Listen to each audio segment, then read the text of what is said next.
am the Grand Wizard Man, born leader of the Ku Klux Klan. White sheets and pointy hats, beating niggers down with a baseball bat. You know, I barely scratched the surface of this YouTube thing. Hell, at the time of this video, I don't even have a huge following. I'm saying this because I'm about to talk about Attack on Titan and its controversial final season.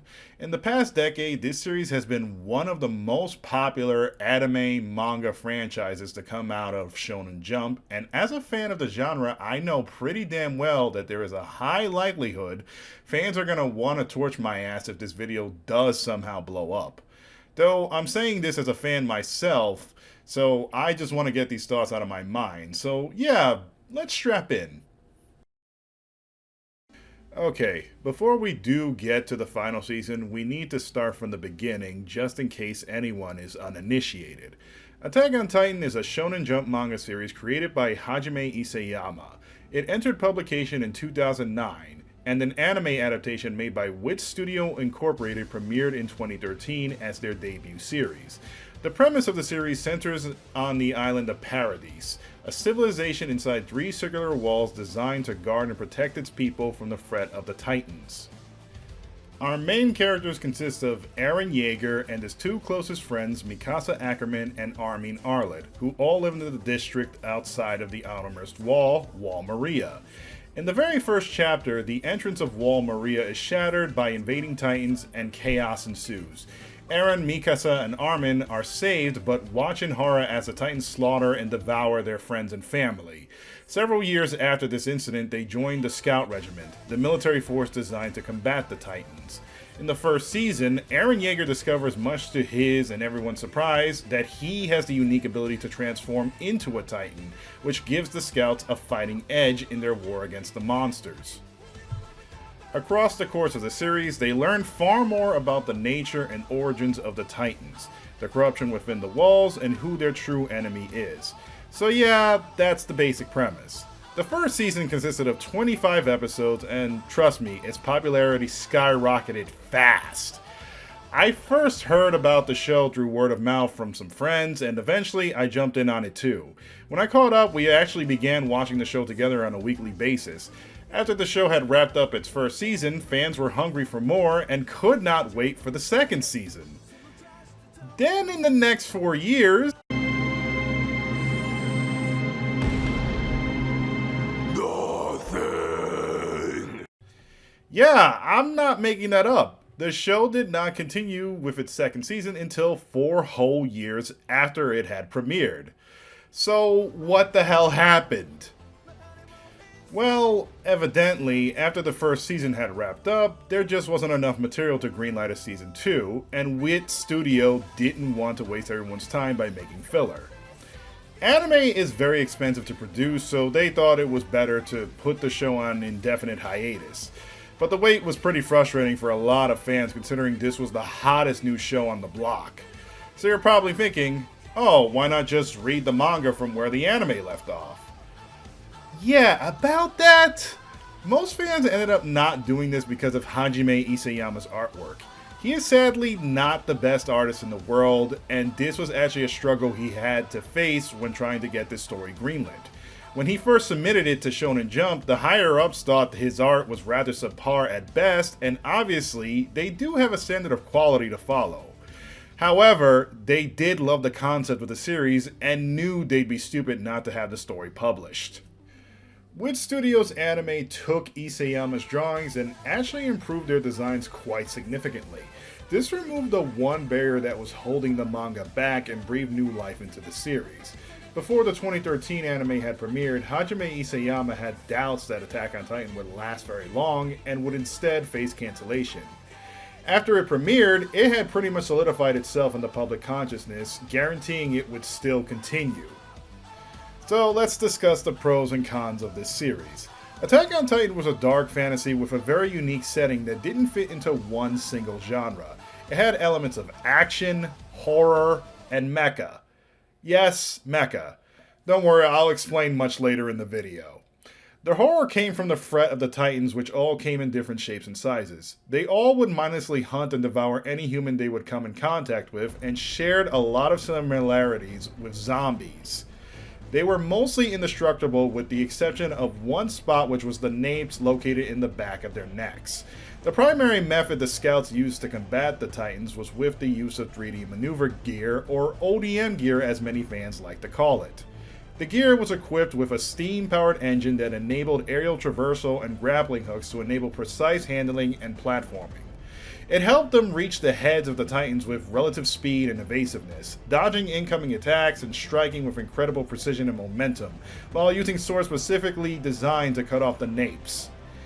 It sounds weird explaining it, but visually, as you can see in the footage, it was surprisingly easy to understand. It honestly looked like the characters took on the Titans with maneuvering skills that were rivaling that of Spider-Man's. Every scene that involved the use of this gear was beautifully animated and was clearly a highlight of the show. The series' soundtrack was composed by Hiroyuki Sawano, who was famous for working on projects like Sengoku Basara and Gundam Unicorn, and this OST was fire. Some of the most bombastic tracks you would hear in any anime to date. The series also had a very strong supporting cast that consisted of characters such as Sasha, John, Hanji, Levi, etc. In the first season alone, you can very easily find a character to latch on to. However, this would highlight what I believe to be the biggest con of the series, that being the show's protagonist, Eren Yeager. So, I'm not gonna lie to y'all. Eren was easily the weakest part of the show, especially in comparison to the various other characters. So why was this? In the first season, he was a plucky, hard-headed kid with a very impulsive attitude. He had dreams of wanting to escape the confinement of the walls and see the world beyond it. He worked best as our point of view character, reacting to the world and characters around him. But whenever he wasn't the point of view character, he had a very one-track mind, often declaring that he would single-handedly slaughter all the Titans. Yeah, whatever, kid. That's nice. Whatever makes you happy. Now, let's compare that to some of the other characters. Sasha had a lovable personality and was easily the funniest character due to her obsession with eating food, oftentimes sneaking in snacks during training sessions. Jean was very brash, down-to-earth, and honestly quite relatable. I think he could have easily made for a better protagonist than Eren. Hanji Zoe, who is probably my favorite character in the series, was weird and completely eccentric. Rather than fear or despise them, she had an almost childlike fascination with the Titans, studying them to figure out what makes them tick. Levi was incredibly blunt and disciplined, and was easily the most popular character in the show. This was mostly due to the fact that he starred in his own spin-off manga that boosted his popularity to the moon. Now, don't get me wrong here. I wouldn't go as far as to say that anyone particularly disliked Eren Yeager. It just seemed obvious that there were other characters who were far more interesting than he was, even among his own personal trio of friends. Mikasa was cool, stoic, and the most athletic of the three. Armin was the least athletic of the three, but was clearly the most intelligent and the most ingenious. Oftentimes, he would actually get the rest of the cast out of sticky life or death situations. It seemed obvious he had the potential to become a great leader. The most interesting thing about Eren was that he can transform into a Titan. Which is cool and all, but it's not a real personality trait. And hell, by the end of the first season, we find out another character can do that too. Annie Leonhard, who was acting as a double agent. At the end of the day, I think as viewers we just sort of tolerated Eren. If you ask anyone who was a fan of the show at the time who was their favorite character, they wouldn't say it was him and would most likely say someone else. This can be forgiven, however, because it was still the first season. When the show wrapped up, it left us on a cliffhanger. The credits of the final episode teased the face of an unknown Titan submerged within one of the walls. And there was also the mystery regarding a basement that was located in the Yeager family home. Before the Titans would make their invasion, Eren's father Grisha promised he would show his son what he was hiding down there. This would be the biggest prevailing mystery that fans wanted answers to, though we wouldn't get them until the end of Season 3. Considering this show went on hiatus for 4 years, the wait for those answers felt longer than we could have imagined. During that 4-year period, Wit Studio would animate a series of OVAs to complement the series. Though, sadly, I ended up not watching most of them. They would also animate another show known as Kabanari of the Iron Fortress. This was an original series that was loosely based on Attack on Titan, though instead of Titans, it used zombies. It was basically Wit Studio saying, hey, we know you guys really want Season 2 of Attack on Titan, but we can't get to that right now. So here's this other show to keep you occupied until then. It was actually pretty decent. It really showed how much they really cared about the source material. There is one other con that I do have with this show, and that's the fact that it's pretty easy to tell on who's going to die and who isn't. In the first season, several characters die horribly to various Titans, however, I wouldn't say any of them were really important. Just a bunch of no-name background characters. There is a moment where it seems like Eren gets devoured after saving Armin's life from the brink of death, and for a moment you think, oh, are they going to kill the main character? That would be pretty ballsy. Though, as you already guessed, this was clearly a fake out. This issue wasn't all that noticeable the first time I watched the series, but on repeated viewings, this would become extremely noticeable. Though thankfully, this would be less of an issue in the later seasons as the stakes would keep escalating as the story progressed. So enough about Season 1. How was Season 2? Was the 4-year wait worth it, and did AOT continue to deliver? Honestly, yeah. Season 2 was probably my favorite season in the entire show. There's two primary reasons as to why. First of all, this is the season that would introduce my favorite antagonist of the series, the Beast Titan. Yeah, this character gets a seriously terrifying introduction, and that's something Season 2 really leans into. The horror was seriously amped up, and the cast was put into darker situations where they had to run and hide at Utgard Castle. This was due to the Beast Titan's ability to command the weaker Titans with a powerful roar, making them far more aggressive to deal with. Another thing that really made the season so good was the fact that Eren Yeager was taken out of the story. Yeah, and instead it focused on the strong supporting cast. He was actually gone for most of the season and didn't return until late into the second half. Yeah, I know I'm being a little harsh on this kid, but this really just highlights my point. Eren truly was the weakest link of Attack on Titan in my opinion, and taking him out of the story did make the show more entertaining. So let's talk about the Beast Titan. This character gets introduced as an unassuming abnormal, but reveals himself to be an intelligent monster capable of human speech. So you probably guessed it by now, but he is in fact another Titan shifter just like Eren Yeager and Annie Leonhardt. This is where I bring up the mecha comparisons. As it turns out, there are a total of 9 individuals in the series who share this unique ability to transform into a Titan, and they're known as the 9 Titans. Each of them have unique abilities and characteristics that separate them from average Titans, and unlike them, they all retain their intelligence that they had as a human. Like Season 1, more characters were revealed to be Titan shifters in disguise, the first one of which was Ymir of the Scouts who possessed the Jaw Titan. Interestingly, she also shares the name of the first Titan. More on that character later. Later on, 2 more characters, Reiner, aka Anime Brock Lesnar, and Berthold, revealed themselves to be the Armored and Colossal Titans, the very same Titans who led the attack on Wall Maria in the very first chapter. They do this in an attempt to recruit Eren Yeager into their ranks, but this fails miserably and instead ends in a heated battle. Now, this sounds like a big oh shit moment for the series, but to be fair, a lot of fans actually knew about this as far back as Season 1, as the manga chapters already revealed that. So yeah, even the anime didn't even try to hide the fact that these two were the bad guys. So as someone who is a huge fan of the mecha genre, well, mostly Gundam to be honest, one of the appeals of mecha is the various machines and mobile suits featured in these works. The best mecha series are known for having creative designs with different tools and weaponry. At the end of the day, these shows are usually funded by toy and model kit sales, so this does make them much more marketable. In spite of that fact, however, at the end of the day, these machines are considered an extension of the pilot's will and ideology come to life. It is Japan, so they do follow a very Buddhist philosophy of bettering oneself. When you consume enough mecha shows, you will find yourself falling in love with a particular design. Now back to the Nine Titans. In a lot of ways, they are actually very similar to mechs.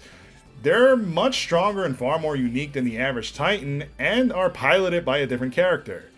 I say pilot because once a shifter transforms, the body doesn't actually form into the Titan, but rather is hidden within the nape. And as you can see, it greatly resembles a cockpit. A very fleshy cockpit, but a cockpit nonetheless. This is also the primary reason why the nape is considered the weak spot. These similarities have actually caused some in the fandom to consider Attack on Titan a pseudo-mecha franchise, which I think is pretty fun. I wouldn't be surprised if there has been debates on which of these Titans are their favorite. Now let's move on to Season 3. This season took a break from fighting Titans and instead introduced a human enemy, Kenny Ackerman, Levi's uncle who was a member of the military police and an infamous serial killer. The battles of this season became less about fighting giants and became more personal fights against other people. Yeah, this show was really experimenting with different ideas and it really helped keep it from getting stale. Season 3 would explore more of the corruption within the walls and the origins of the Titans. It also ended with a final confrontation against the Beast and Colossal Titans, two battles that ended in numerous casualties for the Scouts. The battle against the Colossal Titan was actually interesting because it was the largest of the original 9. Undeniably, this makes it physically the strongest one, and you would think this would be an impossible battle. But because of its overwhelming size, it is also the slowest. It can only attack by slowly moving its limbs and releasing high-pressure steam through its veins. The Scouts had to strategize and use its weaknesses to their advantage. This emphasis on strategy on an otherwise impossibly large opponent makes it one of my favorite fights in the whole series. The encounter with the Beast Titan, however, was less about strategy and more about survival. The Scouts actually stood no chance against its powerful throwing arm. It was able to chuck objects at long distances with the speed of a bullet. Commander Irwin, who led the Scouts, was forced into a corner and had no choice but to lead them via a suicide charge. This left an opening for Levi to get close enough to the Beast and do some serious damage. Only one soldier survived the charge, and that was Flock. At the end of these battles, Irwin dies due to injury and Armin inherits the Colossal Titan after consuming Berthold. The enemies retreat back to their homeland, and for once, the Scouts finally have time to breathe. Oh yeah, I did mention that basement earlier, so what was inside it anyway? Well, strap in because this is a bit of a doozy.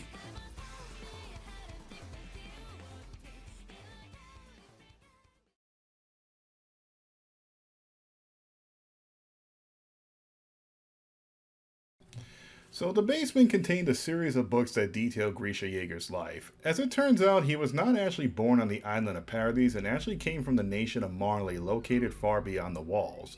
Grisha was born as an Eldian, which is the race of people that currently inhabit Paradise. However, in Marley, Eldians are forced to live in internment zones located in Liberio. They don't have equal rights and are mistreated horribly by the Marleyan government. Very similarly to how Jews were treated in the Holocaust during Nazi Germany. As a child, Grisha watched his own sister get killed by a Marleyan police officer just for merely trespassing outside of the zones. When he entered adulthood, he became a doctor and joined a radical civil rights organization known as the Eldian Restorationists. Their goal was liberation from the confines of the government and carried out their meetings in secrecy. They were led by an unknown leader who simply went by the alias known as the Owl. The reason why Eldians face so much discrimination in Marley is because all of them are descendants of Ymir Fritz, the first Titan. It's interesting to note, Ymir is named after the ancestor of all Jotun or frost giants from Norse mythology. This means by default, they all have the unique potential to transform into a Titan. Nearly 2 millennia prior to the story, Eldia was once a powerful kingdom led by King Karl Fritz. And this was all thanks to the power of the Titans. Ymir used their power to build roads, cultivate wilds, and conquer civilizations, all for the sake of the Eldian Empire. When she died, her powers were split into the 9 Titans through her 3 daughters. The Eldian Empire remained in power until they were defeated by the nation of Marley. Afterwards, Marley built 3 circular walls and forced the surviving Eldians to stay inside, which would become the Island of Paradise. Marley also claimed 7 of the 9 Titans into their ranks. Their history of the Empire was also wiped from all records and was eventually lost to time. Grisha and the Restorationists were able to decipher their lost history and gave them newfound hope. To Marley, Ymir was considered a devil, but to the Restorationists, she was a god. This is also where Grisha met his first wife, Dinah Fritz, a direct descendant of the Eldian royal family, and they gave birth to their son, Aaron's half-brother, Zeke Yeager, who was the true identity of the Beast Titan. The Marleyan government would weaponize the 7 Titans they had claimed from Eldia as a part of their military. Any Eldian can actually choose to become a soldier and fight for the military. This is the only time they'll even get a chance to achieve some form of status in the nation. However, they did not possess the Founder, which is the first and most powerful Titan of them all. This is why the soldiers were sent to Paradise to locate the Founder and bring it back to Marley. Grisha would use this opportunity to put his son to the task of carrying out his mission. Zeke was taught the history of their people and hoped that he would join the military and carry out his wishes to locate the Founder. However, this would completely backfire. Zeke was merely a child and was too young to fully understand such a heavy burden. It put too much pressure on him, and he eventually sold out his father to the government, a decision he would later regret in adulthood. They were captured and taken to the border, where they were forcibly transformed into Titans. One by one, Grisha watched in horror as his wife and friends suffered from the cruelty of the Marleyans. He was also confronted by the very same man who killed his sister. He was about to be put to death until...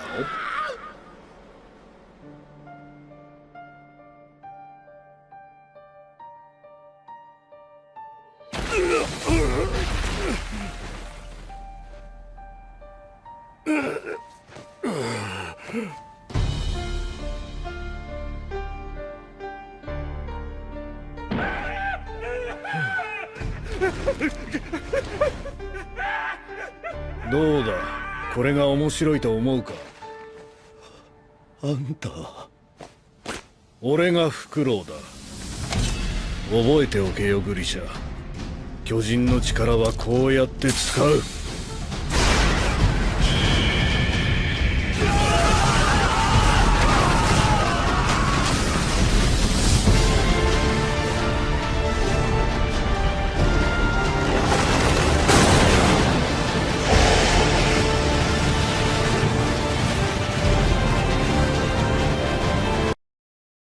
The owl had made his presence known and used his Titan powers to save Grisha, slaughtering every one of the executioners at the border. Grisha became the sole survivor of the Restorationists. The owl revealed himself to be Eren Kruger, the wielder of the Attack Titan.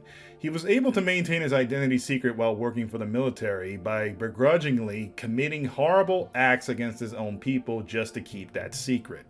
Eren Kruger explained to Grisha that he had convinced his followers to recruit him into the organization because he had admired his hatred and conviction against the Marleyan government. He had hoped with him joining that they'd be much closer to achieving their goals for liberation, though obviously that didn't exactly pan out. Eren had one final mission for Grisha. He would pass down his Titan to him and tasked him to locate the Founder. Grisha of course questioned why he didn't do it himself and why didn't he save his wife Dinah, who was of royal blood. Eren explained that those of royal blood are considered too valuable to the Marleyans since they can tap into the full power of the Titans. Meaning, if the truth of her heritage was ever made public, they would have used her as a breeding farm to create more powerful soldiers for the rest of her life. And Kruger couldn't carry out this mission due to the curse of Ymir. You see, anyone who inherits the 9 Titans has their lifespans cut short by 13 years. He had obtained the Attack Titan 13 years prior, so his time was already running out. He needed to pass it on to a new successor, and Grisha was the perfect candidate. Learning this information, Armin, who had recently obtained the Colossal Titan, had 13 years left to live, and Eren had less than 8 years left to live. Mikasa, who was overprotective of her closest friends, including Eren, whom she has a crush on, didn't want to believe it. However, the harsh reality was that they were on borrowed time. Grisha obtained the Attack Titan and moved to Paradise. He started a new family and was able to locate and consume the Founder. Before the events of the Titan invasion of the Walls, he passed down the Titans to his son Eren, hoping he would one day carry out his mission. This was something that was actually alluded to at the end of Season 2. Eren himself did not understand the nature of his newfound powers and how he even obtained them in the first place. This is why Reiner, Bertolt, and Zeke were so adamant on getting Eren to join them. However, it is worth mentioning, since Eren is not a member of the royal family, he can't tap into the true powers of the founding Titan. With all this new information, the scouts knew what they had to do. They would infiltrate Marley and take the fight to them. This would be the final stage for Season 4. When they arrive, Eren and his friends for the first time get a glimpse of the ocean and take a moment to admire its beauty. Before the final episode wraps up, however, Eren then proceeds to point towards Marley, and he says something so unsettling.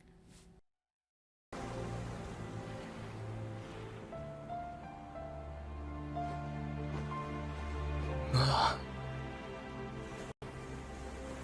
向こうにいる敵全部殺せば俺たち自由になれるのか。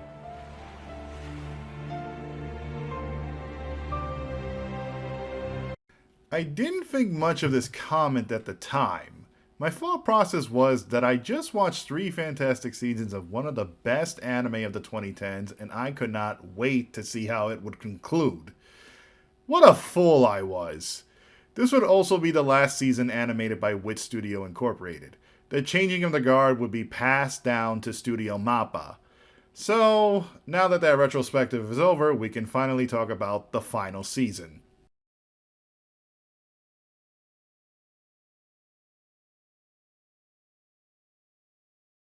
Alright, I'm going to have to apologize in advance because up until now, I've been very positive about this series. However, Season 4 is where the cracks begin to show, and I warn you, it's going to get extremely problematic. As per usual, the final season starts off pretty strong. 4 years have passed, and we begin from the perspective of Marley. Having failed their mission, Reiner and Zeke return to the battlefield to lend their power to the military who are at war with the Mid-East Allied forces, which are basically the Ottoman Empire. Seriously, this government is racist as hell. When the battle ends, we actually get a look into Reiner's history and how he became the wielder of the armored Titan. Surprisingly, he wasn't the original candidate for the Titan and was actually quite a lousy fighter.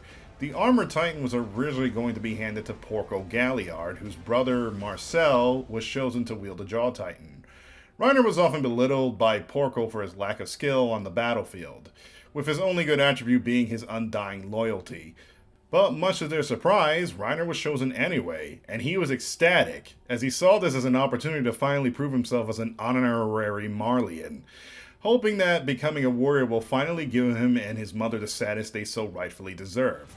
Though, much to his dismay, he wasn't actually chosen because he was considered valuable. Marcel revealed to him that he manipulated the government to choose him over his brother because he wanted to spare him from the fight.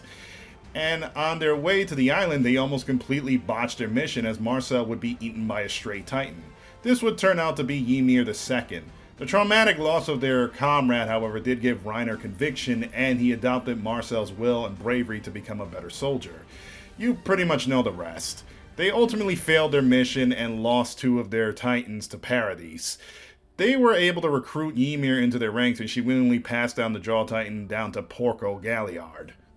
After years of this terrible ordeal, Reiner has now become depressed and rather suicidal. He is now in the final years of his life and is reflecting on his past actions. While he maintained a strong bravado in front of his family and the cadets who looked up to him, in truth, he was an emotional wreck.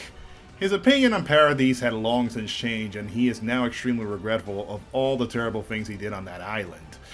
We also get some new players this season. Pick Finger, the wielder of the Card Titan, Gabby Braun, Reiner's younger cousin, and an elite Eldian warrior. And finally, Falco Grease, a fellow soldier to Gabby. Gabby is exceptional as a fighter and a brilliant strategist. She is also 100% fanatical and completely loyal to the military, who sees her as a valuable candidate to obtain the Armored Titan. Falco, on the other hand, is the complete opposite. He is actually quite weak as a soldier and has often gotten his ass saved by his older brother on multiple occasions. His timid nature really doesn't make him well suited for the battlefield, and he struggles to speak his mind. Sound familiar, doesn't it? Well, you would be right. Falco is very similar to Reiner as a child. He wants to become the inheritor of the armored titan in Gabby's place to spare her from a shortened lifespan. Falco believes if he becomes a better soldier, he'll get his wish, and Reiner clearly sees himself in Falco. In truth, he wants to pass it down to him over Gabby. I did find this dynamic quite interesting, and honestly, Reiner at this part of the story has become quite sympathetic as a character. We spent the last 2 seasons viewing him as an enemy, but here it's a complete 180. In truth, he and his allies were never really inherently evil, and they were just merely carrying out their mission. He's now much older and much more mature, and it's clear that he's never really held any ill will towards Eren or the Scouts. Speaking of which, the Scouts actually infiltrated Marley as tourists, and spent the last 4 years gathering as much info on its society. They've also agreed to a truce with Zeke Yeager, who only ever joined the military for his own ulterior motives. Levi, who is Zeke's #1 hater, wasn't very happy about this. Zeke was able to connect with his younger brother, and together they began to plan a coup against Marley during an upcoming rally. So, during this season, Eren goes through a dramatic transformation. He grew out his hair, sprouted some rock-hard abs, stopped wearing a shirt, and developed a permanent scowl. So much so that his sense of humor was practically gone. Don't believe me? Well, in a later episode, there is a scene where he's shouting at a mirror after being temporarily incarcerated by his fellow scouts for being an asshole during the coup, only for Hanji to walk in on him and mock him for talking to himself.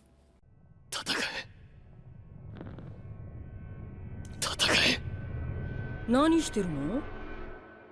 鏡に向かって話しかけてたの？ねえ、戦え、戦えって。ねえ、戦え、戦えって言ってたんだよね。戦え、戦えって。何と戦うの？戦え、戦えって2回言ったってことは、2回戦があるのかな？黙ってちゃわからないよ。普通はそんな一人で喋ったりはしないと思うんだ。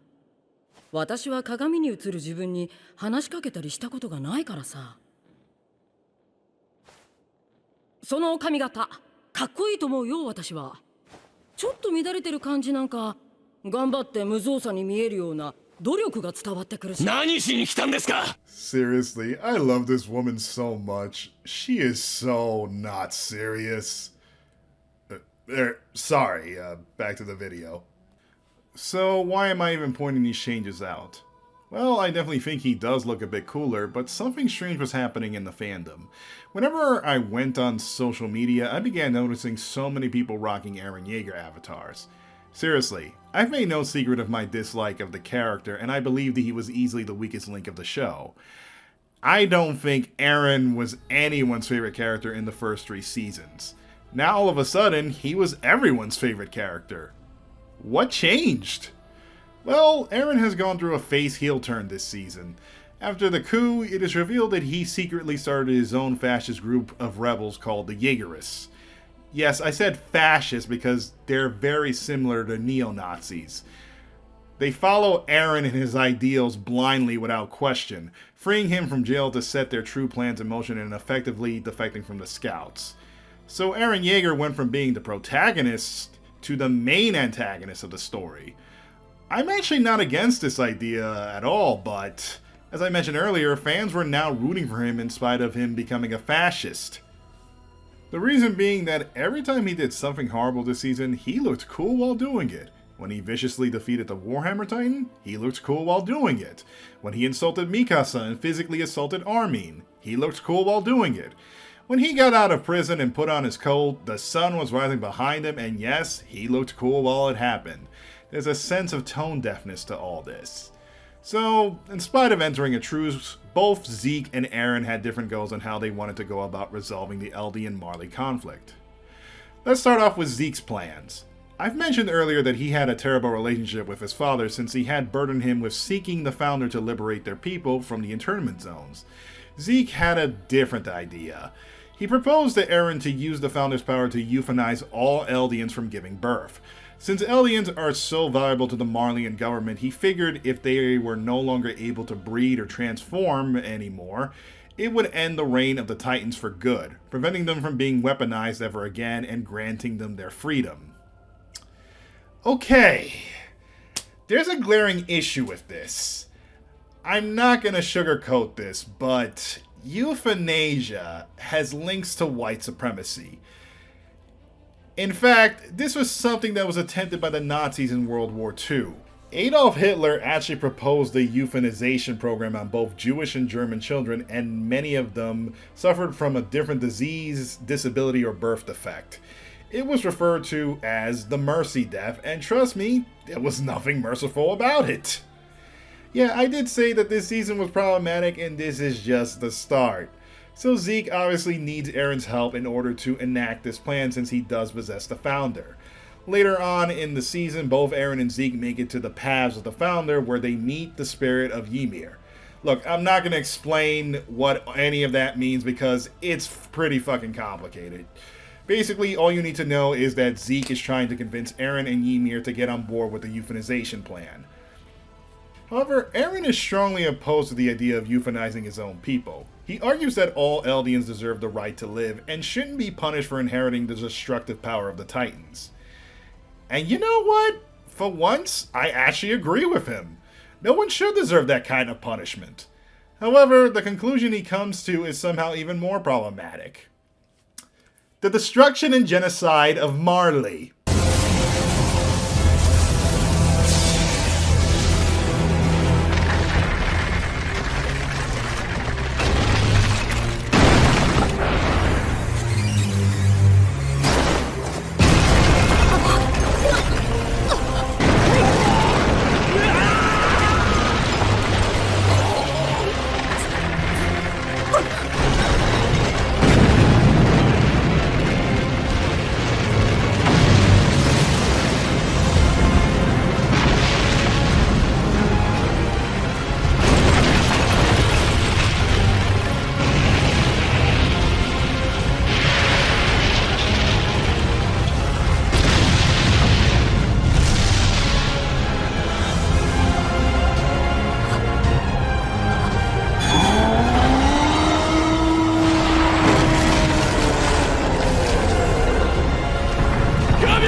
俺の名はエレン・イエーガー。始祖の巨人の力を介し、全てのユミルの民へ話しかけている。パラディ島にある全ての壁の硬質化が解かれ、その中に埋められていた全ての巨人は歩み始めた。俺の目的は、俺が生まれ育ったパラディ島の人々を守ることにある。しかし世界は、パラディ島の人々が死滅することを望み、この島のみならず全てのユミルの民が殺され尽くすまで止まらないだろう。俺はその望みを拒む。壁の巨人はこの島の外にある全ての地表を踏み鳴らす。そこにある命をこの世から駆逐するまで。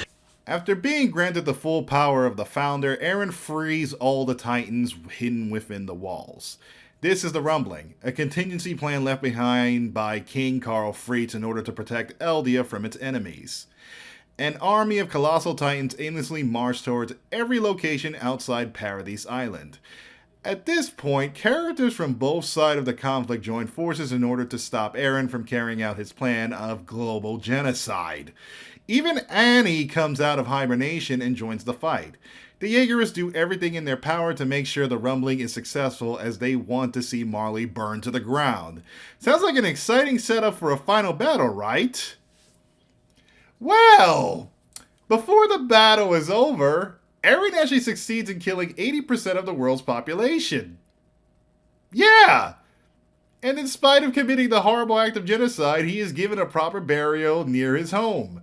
The Jaegerists are still around, and Eren is venerated even in death. And that's the end of the series. Yep, Attack on Titan, ladies and gentlemen. Huh? Huh? Huh? Jesus Christ, what a shit show. What the fuck happened?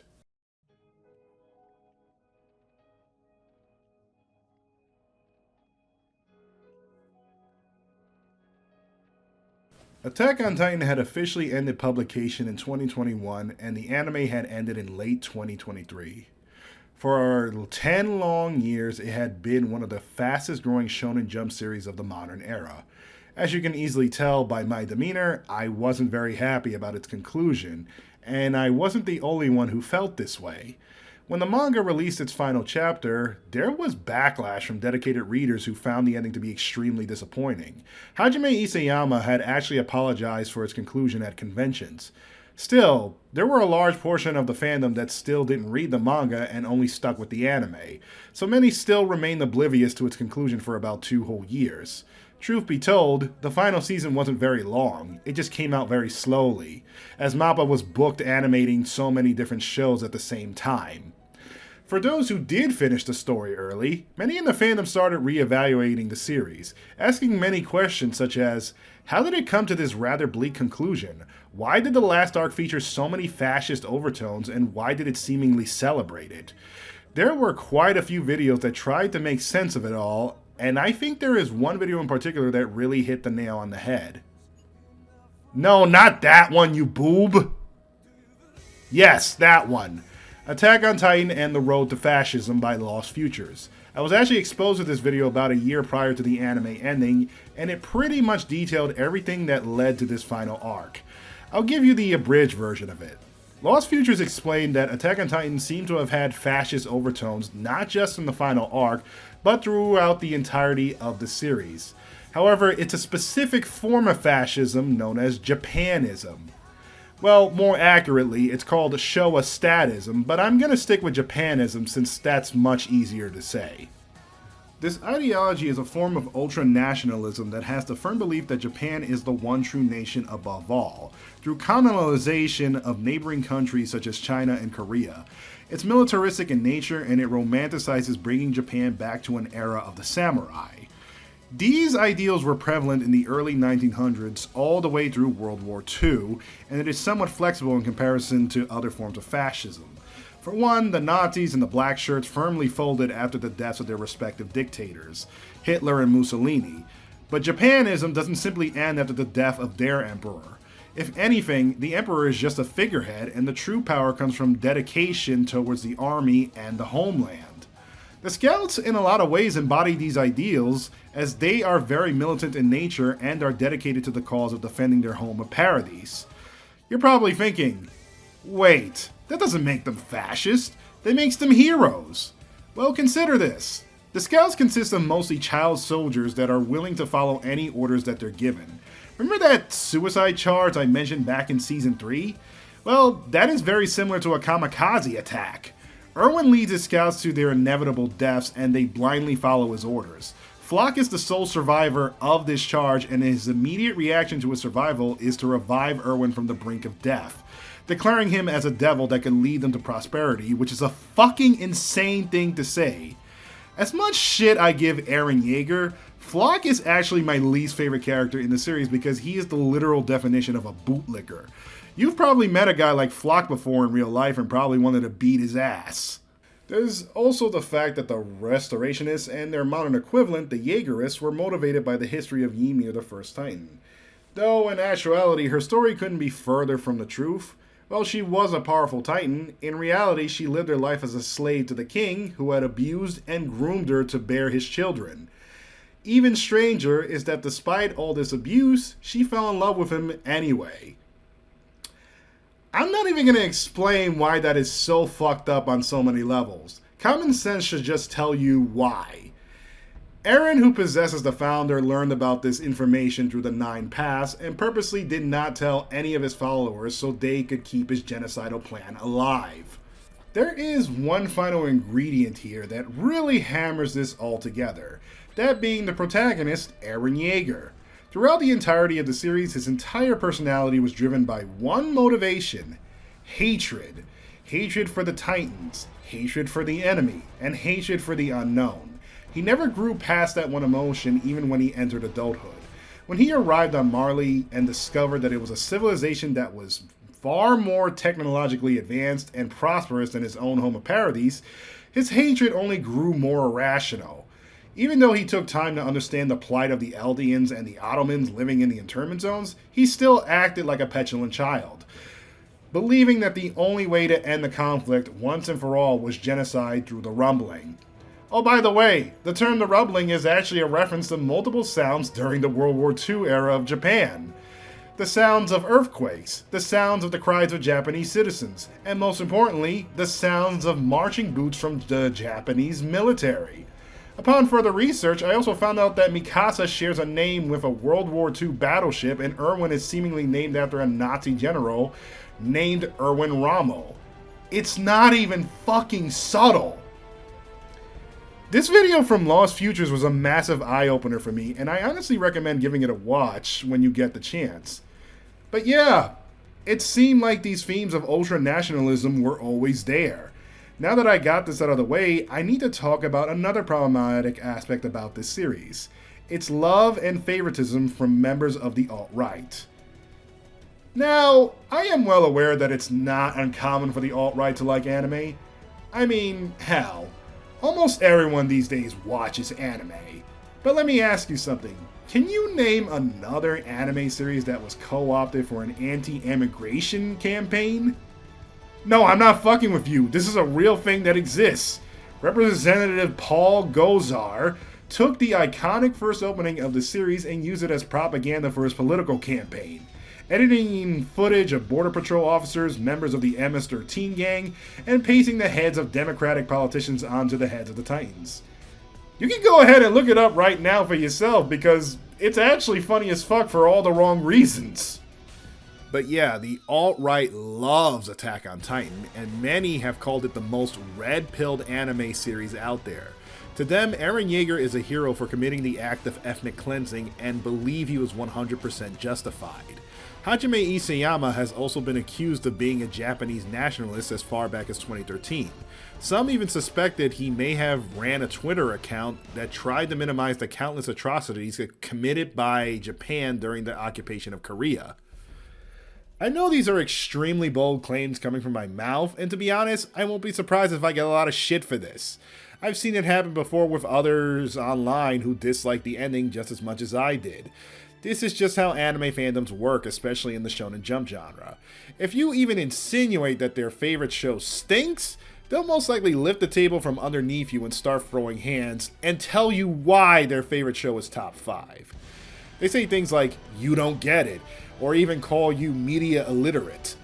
I mean, James Somerton made a stupid-ass video about that subject before he pulled the plug on his channel. Believe me, I've been guilty of this too. I'm a massive Dragon Ball fan, so you can imagine what arguments I've had defending that series. Bro, what they finna do about Gojo, bro? No, what they finna do about Y'all good? What's up? What show y'all be watching? Huh? I see Jujutsu Kaisen on y'all shirt. I'm saying, what show y'all Yeah, be watching? season 2 been going crazy. You ain't watch? Oh, it been going crazy. Yeah. Top 5 for sure. Top 5? Yeah. No, that's crazy. That's crazy. I thought this was top 5. Oh! Naruto all day over here talking about top 5. We the only top 5 over here. But honestly, we need to have a discussion about shit like this. Attack on Titan may actually be propaganda. It's been praised for its anti-war messaging, but if anything, it seems rather pro-war. What the final arc presents us is a final solution to bring Japan back to a bygone age that no longer exists. A militaristic age free from outside influences and with the eradication of neighboring countries. In the hands of another writer, these themes would be most likely portrayed as a tragedy, but this series treats it not only as an inevitability, but an overall positive. The implications are just so damn disturbing. I also found it incredibly ironic that the ending is almost identical to the Game of Thrones TV series. That's another series that I invested a lot of time into, and trust me, when those last 2 episodes aired, the backlash was fucking nuclear. To this day, fans of that show are praying that the books can deliver a much more satisfying conclusion. With that being said, many readers were hoping that the same would have happened with Attack on Titan. During the show's run, subtle changes were made from the source material in order to improve the story, with Isayama himself overseeing the changes. This actually isn't uncommon in anime, as many have done this before in the past, such as removing problematic aspects that didn't work in the manga, adding better characterization, and even greatly improving on major fights. So, there was a slim hope that maybe the anime would present an alternate ending, one that can be considered a much more satisfying conclusion with far less problematic themes. But, as it turns out, Hajime Isayama did not want to change the ending. He wanted to maintain his original vision as much as possible. Only minor changes were made to the dialogue. In fact, he's gone on record in saying that he was disturbed by how much he related to Eren Yeager. Yes, he said he related to Eren Yeager. That's disturbing in itself. Some would probably argue that I'm looking way too deep into this, that I need to separate the art from the artist and just recognize that this is just a work of fiction. But motherfucker, I just said he related to Eren Yeager as a character and found that disturbing. If anything, art is a reflection of the artist. It's a look into their worldview, their interests, and ideology. And honestly, I don't think that's a bad thing, because writing what you know can lead to some amazing stories. Which is also why I'm conflicted about this last season, because there is still some genuine good in it. So, I actually skimmed through a lot of the crap just to get to the ending. But before I end this video, there is one thing about the final arc that I would like to discuss that I think worked exceptionally well in spite of all the horror and terrible implications that this season left me. And that is the character arc of Gabby Braun. As I said earlier, Gabby is an elite Eldian warrior serving the Marleyan military and a candidate to inherit the Armored Titan. She is 100% fanatical to Marley and was raised to believe that Paradise was nothing but an island of devils.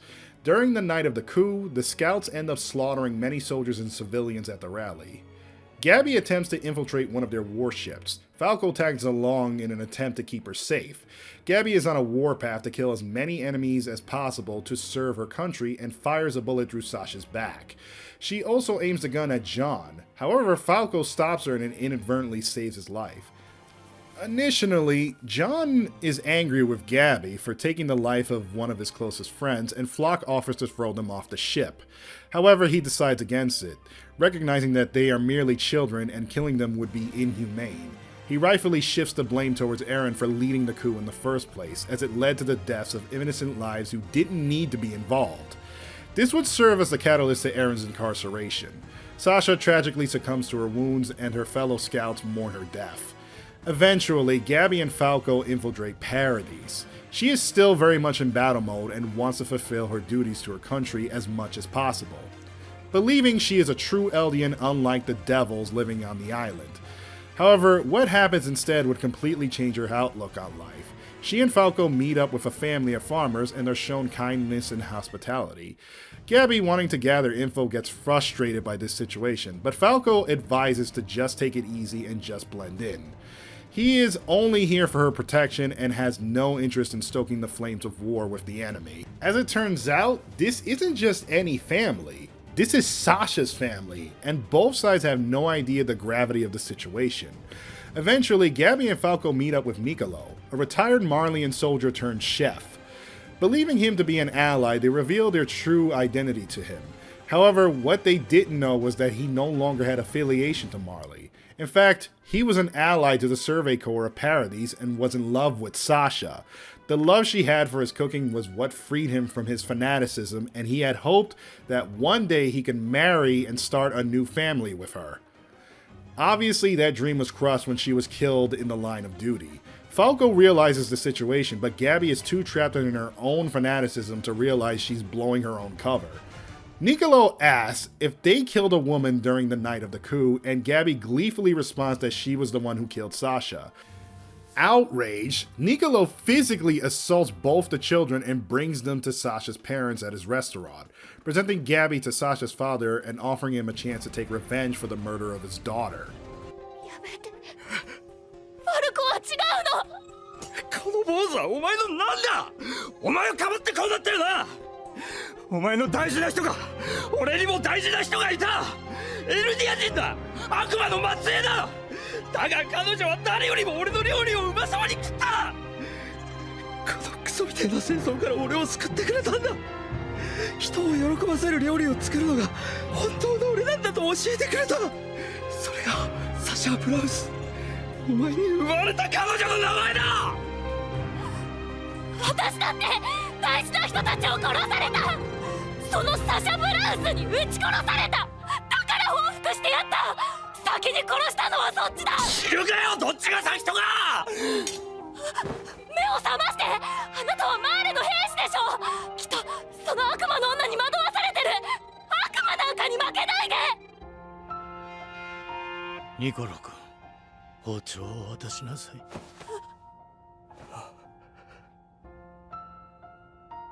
さあ。 Now, obviously, as you can see, Gabby is completely terrified being in this situation. She thinks she's about to face punishment for taking Sasha's life. But instead, this happens. そこまでです、ブラウスさん。刃物を置いてください。サシャは狩人やった。はい。5名頃から弓を教えて森で獣をいて殺して食うてきた。それが俺らの生き方やったからや。けど同じ生き方が続けられん時代が来ることは分かっとったから、サシャを森から外に生かした。で、世界はつながり、兵士になったサシャはよその土地に攻め入り人を撃ち、人に撃たれた。結局森を出たつもりが、世界は命に奪い合いを続ける巨大な森の中やったんや。サシャが殺されたんは森をさまようたからやと思うとる。せめて子供たちはこの森から出してやらんといかん。そうやないとまた同じところをぐるぐる回るだけやろう。だから過去の罪や憎しみを背負うのは我々大人の責任や。ニコロさん、弁護を話しなさい。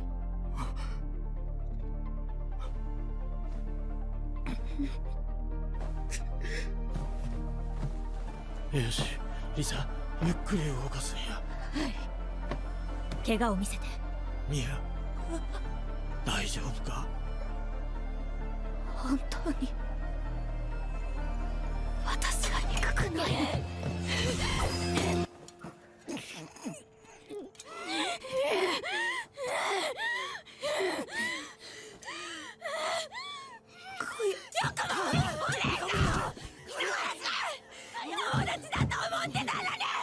隣の部屋へ。さあ。Gabby is forgiven by Sasha's parents, and this revelation confuses the hell out of her.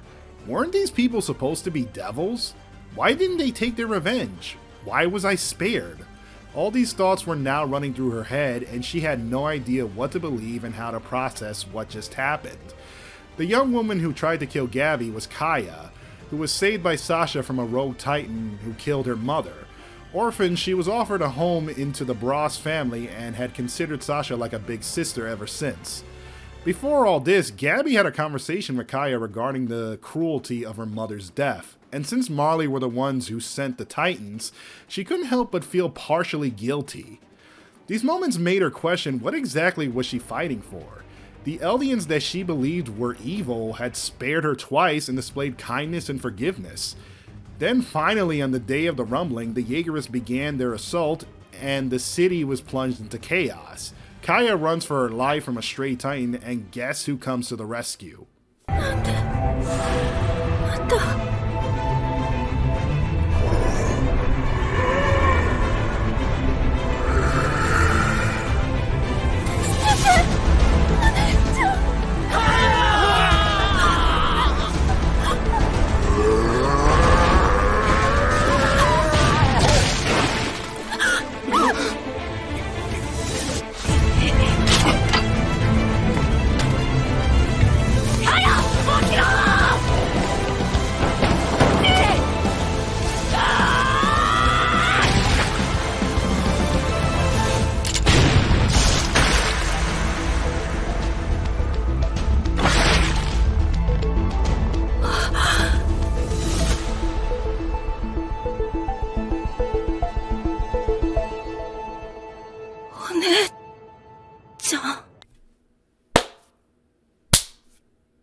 I love Gabby and her arc. The reason why it's so good is because this is an example of an innocent child who had been groomed and radicalized into white supremacy. She was literally raised to be a perfect soldier and to hate others based on their race. However, when she met the people that she was fighting against, she realized that everything she was told was a lie. Gabby went through the painful process of de-radicalization and had to abandon her fascist beliefs in order to fight for what was truly right. During the finale, she joins the Allied forces in order to stop Eren Yeager. When the dust is settled, she is no longer a slave to the military or her country, and is instead starting a new life alongside Falco. One filled with compassion and not hatred. And that's the end of the video. I hope you can understand my frustration with this series now. I mean, this final season was just so extremely problematic and horrifying to watch. Whenever I did watch it, my honest opinion was that basically whenever the show focused on Eren Yeager, I honestly found myself being kind of bored. I was never really down with Eren Yeager's Sigma male grind set personality. I know a lot of people were, but I personally did not give a shit about it. But whenever it did focus on the supporting cast, it was actually quite entertaining.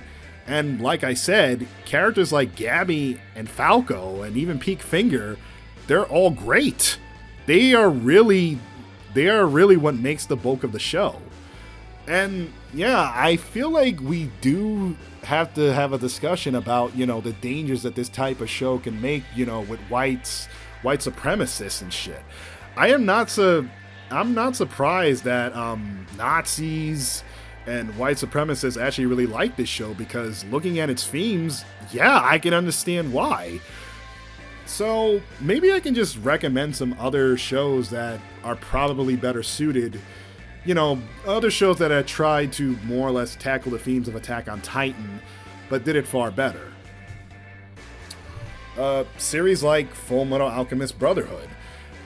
This is actually one of my favorite anime of all time.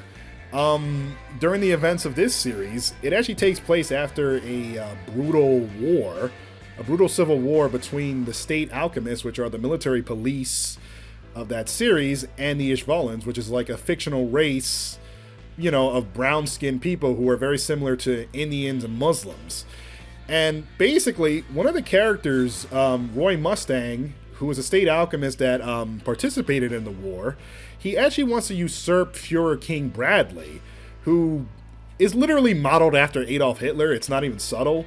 And what he wants to do is, when he is elected into power, he wants to grant the Ishvalans reparations, and also make every state alchemist who more or less fought in the war willingly to stand trial for their crimes. Another series I can recommend is probably my favorite manga series of all time, Berserk. So this features Guts, who I think is a very positive male role model. In a lot of ways, he's actually similar to Eren Yeager, as he also goes through a toxic masculine phase. And it's actually completely understandable as to why once you read the Golden Age arc. But over time, he does become a better character, and sheds away all that toxic masculinity. And conversely, there's also another character who I think was better handled as, displaying a hero transitioning into a villain, and that was Griffith, who, he starts off as like, an idealized fantasy hero. But then by the end of the Golden Age arc, he does something so completely horrible that it just literally shatters like all expectations, and it just fucks you up. And unlike an Attack on Titan, where basically they treated the genocide of Marley as like a positive, no, the events that took place in Berserk is treated as a tragedy. So yeah, that's something I could recommend, but it's a hard recommend because Berserk does feature very violent depictions of sexual violence, so keep that in mind. It is a dark fantasy after all. And as for other shows or manga that I can recommend that is like has a better anti-war messaging, well, why not try any Gundam series? Seriously, Gundam is very anti-war. Last year, The Witch from Mercury came out, and I actually thought that was a pretty good series. I think it's actually probably the best Gundam series that we've gotten in quite a long time. It's very delightful, it's great, and it's pretty much just Gundam. Even like the creator of the series, Yoshioki Tomino, he gave that series its props, so that's very high regards.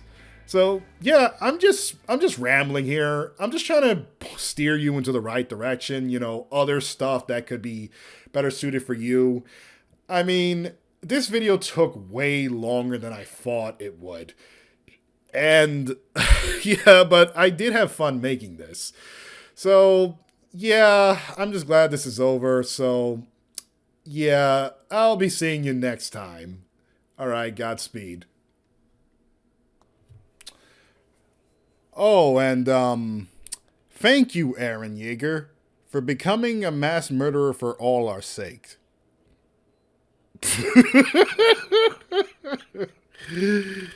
Seriously, what the fuck was wrong with him when he wrote this shit?